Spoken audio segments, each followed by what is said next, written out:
గతంలో ఎప్పుడూ లేదు. అంటే ఈ ఒబేసీ ఇంత పర్సెంట్ పీపుల్‌కి ఉండడం గానీ, ఆ ఒబేసీతో పాటు మిగతా సమస్యలు గూడా తలెత్తున్నాయి.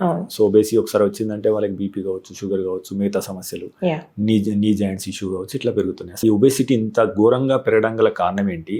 సో, మనం ఎప్పుడు గుర్తించాలి? ఎలాంటి చర్యలు తీసుకోవడం వల్ల అట్‌లీస్ట్ మన పిల్లల విషయంలో గానీ జాగ్రత్తగా ఉండే అవకాశం ఉంటుంది? నా అభిప్రాయం చూస్తే ఇట్స్ జస్ట్ ఒక 3 థింగ్స్ అండి విచ్ కుడ్ హ్యావ్ కాంట్రిబ్యూటెడ్ ఈ ఒబేసిటీ ఎక్కువ అవడం దానికి. ఒకటి ఏంటంటే పేయింగ్ కెపాసిటీ ఇంప్రూవ్ అయ్యింది. సో విచ్ మీన్స్ ఎవ్రీబడి అందరూ ఎక్స్ప్లోర్ చేస్తున్నారు. ఎలాంటి రకరకాల ఫుడ్ ఎక్స్ప్లోర్ చేద్దాము, బయటికి వెళ్ళి తిందాము. సో అవుట్ సైడ్ ఈటింగ్ కొంచెం పెరిగింది compare to what it was before. ముందు అందరూ హోమ్ ఫుడ్ ఎక్కువ ప్రిఫర్ చేసేవారు.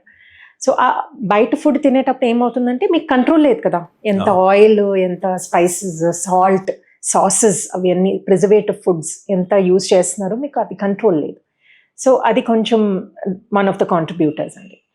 సెకండ్ ఏంటంటే convenience foods. So they are an advantage and a disadvantage. అవి అవసరం మనకి, because everybody's life has become so fast paced. ఇప్పుడు కన్వీనియన్స్ ఫుడ్ అవసరం, కానీ ఆ కన్వీనియన్స్ ఫుడ్ యూస్ చేస్తూ how to balance out with cooking with the traditional way also, రెండు కలిపి ఉండాలండి. ఆ రెండు కలిపి ఉంటేనే there is a good balance in your system కూడా. So that is another reason why obesity could also be increasing, because people are not అది ఆ ట్రెడిషనల్ వే ఆఫ్ కుకింగ్కి, ట్రెడిషనల్ ఫుడ్స్ అవన్నీ తీసుకోకుండా ఓన్లీ కన్వీనియన్స్ ఫుడ్స్ మీద, processed foods మీద focus చేస్తున్నారు. So process ఫుడ్స్లో it's very difficult to prepare something with no preservatives అండి. కొంచెం అయినా ప్రిజర్వేటివ్స్ ఉంటాయి. And if they say no sugar, fat పెరుగుతుంది ఆ పర్టికులర్ ఫుడ్లో.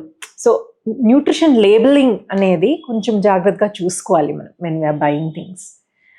And the third thing I feel it's life style. ఇప్పుడు స్ట్రెస్ పెరుగుతుంది. స్ట్రెస్ పెరుగుతున్నప్పుడు ఏంటండి, ఇప్పుడు వెన్ మైండ్ సరిగా లేకపోవడం వల్ల first thing what we do is comfort food ఏంటి అని first mind goes towards that.